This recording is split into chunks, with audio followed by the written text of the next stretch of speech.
Eastern Ontario. So I'm very, very pleased to introduce our speakers. I'm thrilled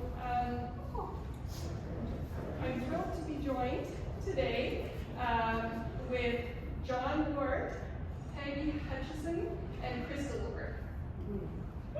John Ward is a caregiver and writer from Waterloo, Ontario. He was the founding director of the Centre for Community-Based Research and is an author of several books.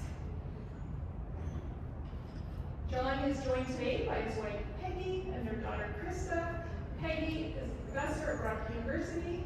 She has published widely on relationships and innovative approaches to community support for people with disabilities. And Krista has worked for the Ontario government as a policy analyst. So please join me in welcoming them. But I'm not speaking on behalf of the government. Just on behalf of this family. That's right. I wish I was that powerful. Well, hi everybody. Thanks for coming. We are an HD family, and we want to share our story with you. Our purpose is really to share insights from our HD journey related to the importance of building community, social connection, and meaningful informal supports. Just maybe a word on community as we get started here. I think you all understand what community is, right? Sense of community. And it might be in your neighborhood, it might be a geographical idea of community. It might be a community of common interest, people gathering because they belong to a club or maybe an HD community. And we can also think of community as a social network, the people in our lives, right? So we believe in community and how powerful that can be to enhance our well-being. I think what's important to emphasize as we start is that relationships are really the core, whether we're talking about community, social connections, or meaningful informal supports. Relationships are the core. And I recently came across a really important study. Harvard University has been running a study on people who are aging for 70 years. So they've been following people for 70 years. And they've been looking at all the different factors of health and well-being. They looked at everything from medical to social. And what they found is, time and time again, over and over again, the most important thing they could predict and that actually enhances people's health and well-being as they age is relationships. So we need to remember that. That's a really important finding. So we have what we call 5 keys to our journey. And I guess the keys started when Peggy got the HD diagnosis about 15 years ago. And we brought together some of our children and her sister and had, like a family meeting to try to, where do we go from here? So that's when we first began to think about these things. But over the course of 3 or 4 years, we realized that these 5 keys are really important all the way along the journey. So we'd like to begin by sharing those with you. And the first was how to keep Peg at home. Peg, what would you say is important? Why do you want to stay at home? Because you do the cooking.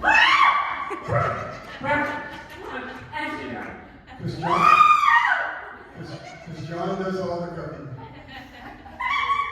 Well, that's a good reason to stay at home, because home is where your heart is, where you connect through food and other things, music. We have a lot of music in our home. And research shows that 95 to 96% of people want to stay at home. Canadians, People don't right? want to. Canadians, right? What's it? Canadians, right? Canadians, yeah. People don't want to go to a long-term care institution because we know they're not that great. People want to stay at home as long as possible. People want to have that support at home. And so for us, it was really important. So we tried to think about possibilities with a focus on relationships and community when my mom got the diagnosis. And in some ways, this is disrupting the master narrative, right? There's a master narrative in our world, especially Canada, where if you, as you age and you get more frail, you have to leave home. And we wanted to really put some energy into how can we make sure that we stay at home as long as possible. Our second point was how to maintain our quality of life. You know, when Peggy got the diagnosis, we had a pretty rich quality of life. We had a music community, we had a friendship community, we actually had a dance community. We're ballroom dancers. Oh, yeah.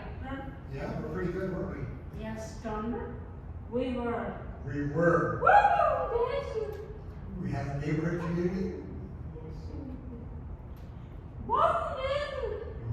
Whoa. And we had a family community. Now, as we work to keep our quality of life, some of those have shrunk a little bit, but we've tried to be really intentional about making sure that we keep going. So let me just give you an example. When you were diagnosed after 2 or 3 years, one of your kids asked you, what's on your bucket list, and what did you say?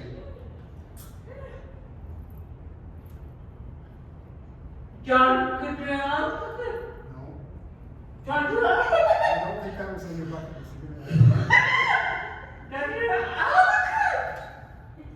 I don't think my cooking was on your bucket list. I think what was on your bucket list, you wanted to do a trip with each of your children, right? Oh, yeah. Yes. Where do we go? We went to Newfoundland. Where did you go with Ari? Ireland, right? I went to Ireland with my daughter, right?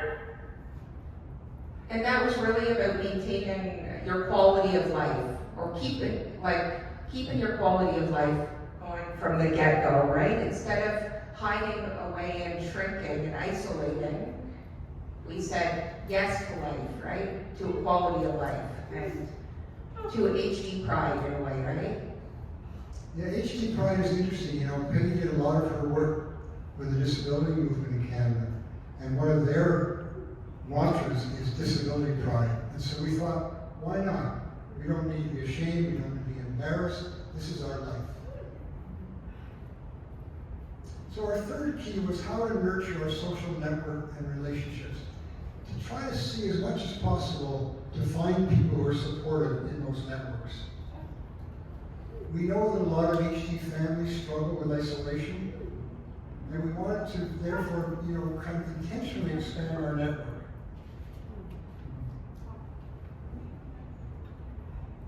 We realized that not being alone in our journey is so important, right, Mom? We needed, so we tried to nurture and keep the positive relationships in our lives, while also exploring new relationships, planting seeds for new relationships, because as my dad mentioned, some of the relationships kind of, they disappeared, right? Or they weren't as strong as we would have hoped. That's right. And one example is we moved into an apartment and now have really good friends in our apartment building. And research is also clear that if you have a strong, meaningful network that you can call on, your life is going to be happier and healthy. That's one of the most important things when you think about the 6 pillars of brain health. That's one of the most important as we go forward.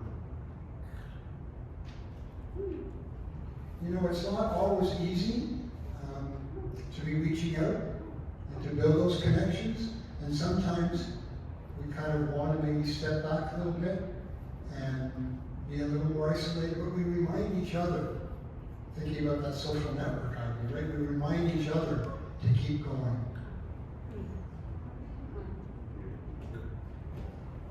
Our fourth learning, which has been really important for us, is how to stay ahead of the curve. So Peggy, after we had your diagnosis, we moved, right? Where did we move from? To an accessible apartment building that I love.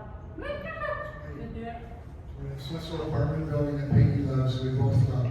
It's all on one floor. We were living in a townhouse on 3 stories, and it was pretty iffy in terms of falling, and so it's much safer now. But staying ahead of the curve is really noticing changes that are coming, or anticipating changes that are coming, and then adapting to those changes. And you know, it's challenging sometimes to stay ahead of the curve. When is it time for a cane? When is it time for home care? When is it time to move? These are really important questions that happen during the HD journey, and you have to anticipate and you have to be ready. And also just an insight I think that we found, and other families have shared with us, in life, no means no. Right, Peggy? Yeah, the women's movement, no means no. And the HD movement, no doesn't always mean no. No doesn't always mean no in the HD movement because that's right. I don't want to use a cane over and over. But so the primary caregiver, it's me, and the support network notice that Peggy needs a cane. And so we reinforce each other and support each other in that journey, as difficult as it sometimes is.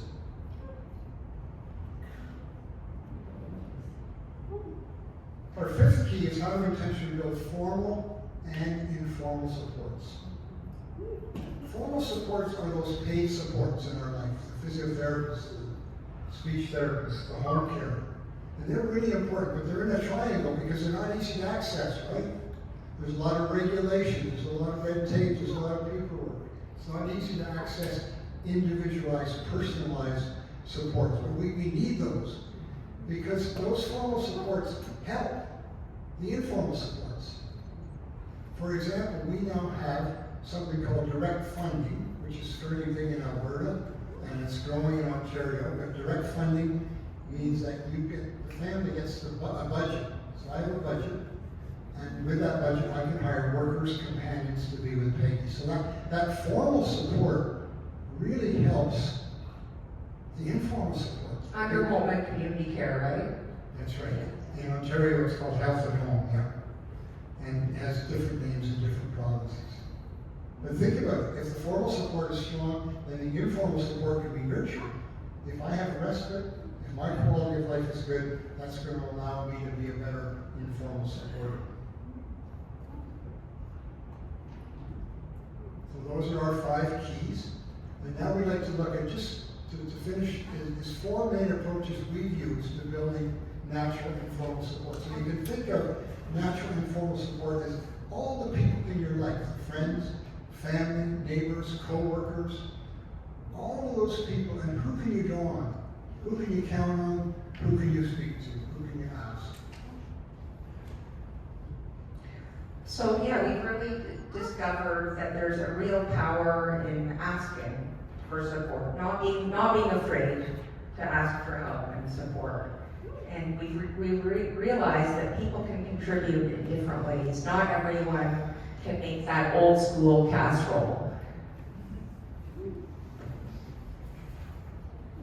Yeah, asking is key. And here's an example from our lives when we realized Peggy couldn't walk alone anymore, because you know with HD you're supposed to walk at least 30 minutes a day, 45 if possible.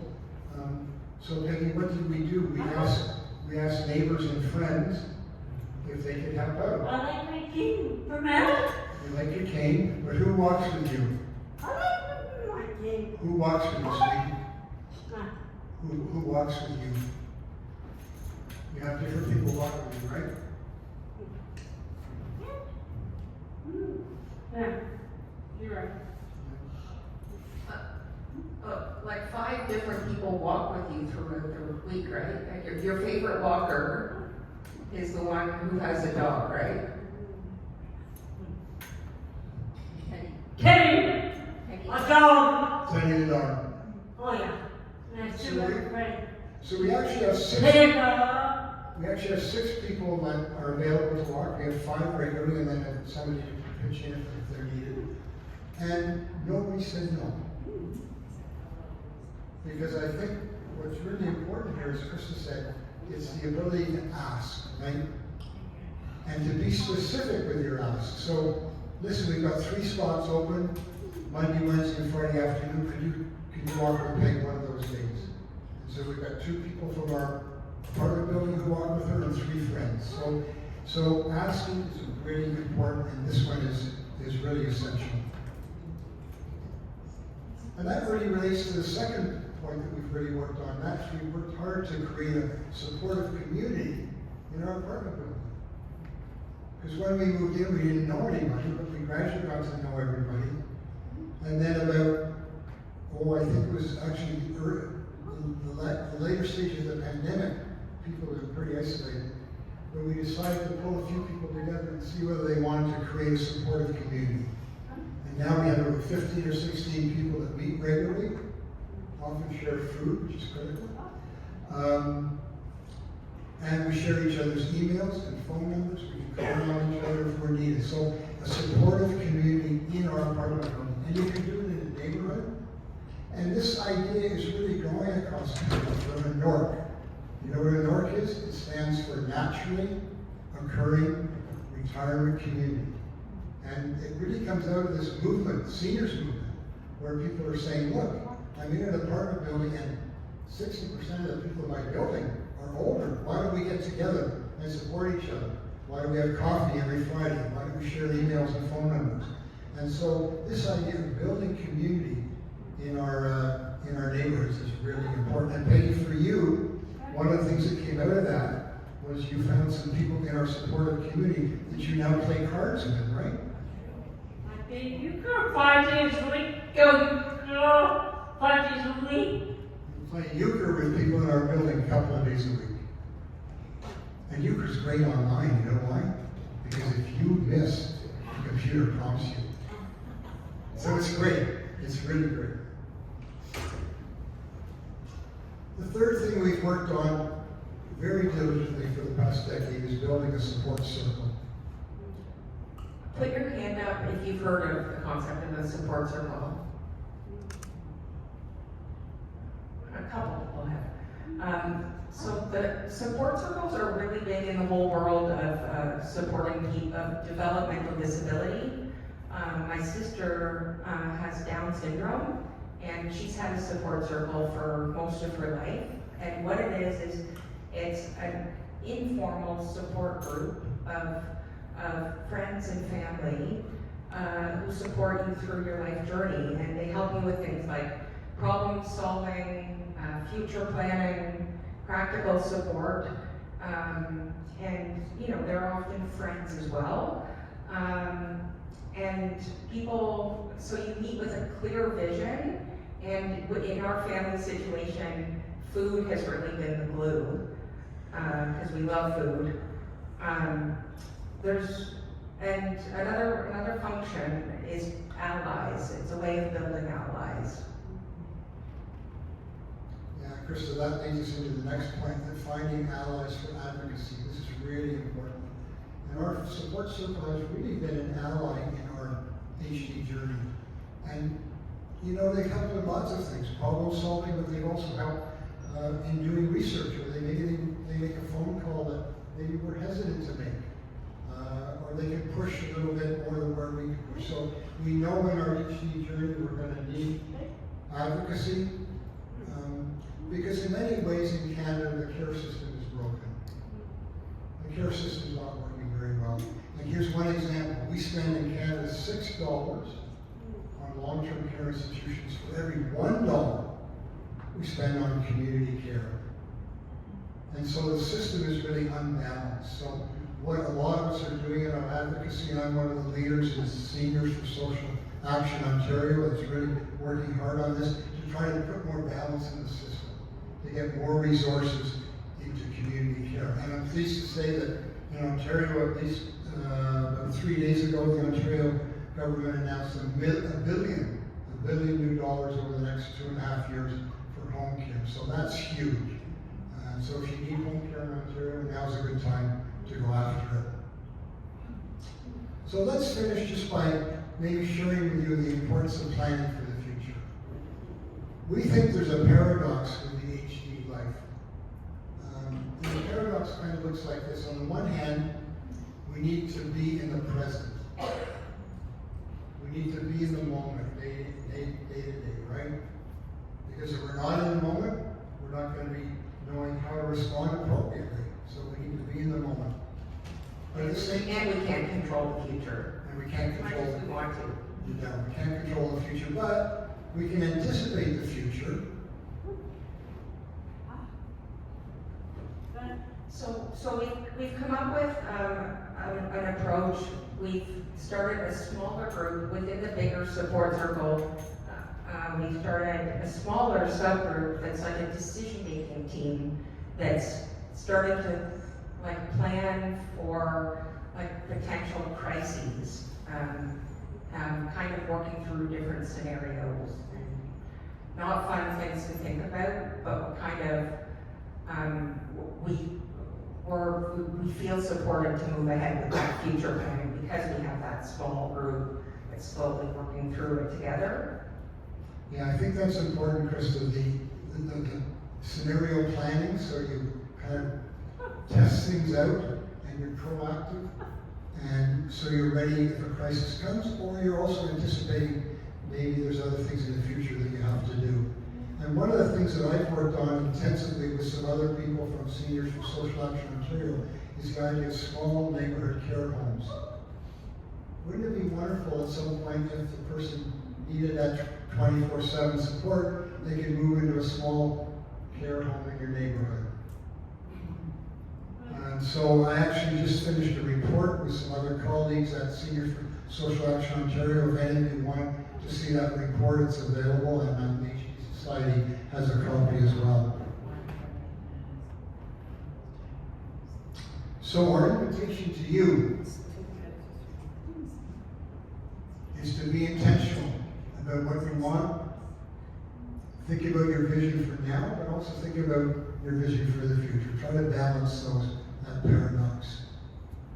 And identify your support circle, your support network, and informal support. Think about the people who you can connect with, right? It might not just be family and friends, it might be neighbors, it might be co-workers, it might be people you used to know, a great teacher you had in the past, and you might think about who would be a great person to connect with. And be willing to ask. Remember that who question. Oftentimes in life when we're faced with an issue, we say, what can we do? And we all sit around and say, what can we do? And sometimes you have to get your head up and say, oh, who could we ask? Who could we connect with? Who might be helpful? So for us, the who question is very helpful. And if you let community and belonging be your guide, we found that we surprised sometimes at the results. We've been very impressed with the number of people who stepped up to be part of our journey. And my publisher said I had to plug my book. It's not a book about HD, but it's got lots of essays on home care and lots of pieces of our HD journey, strategies for how you can develop a support network, strategies for how you can advocate for your own journey. And if you're aging, you want to be interested in this. So this is us. Feel free to email us if you have questions. And I'm pleased that we have about 15 minutes now for your comments, questions, and we hope we can have a bit of a dialogue with you.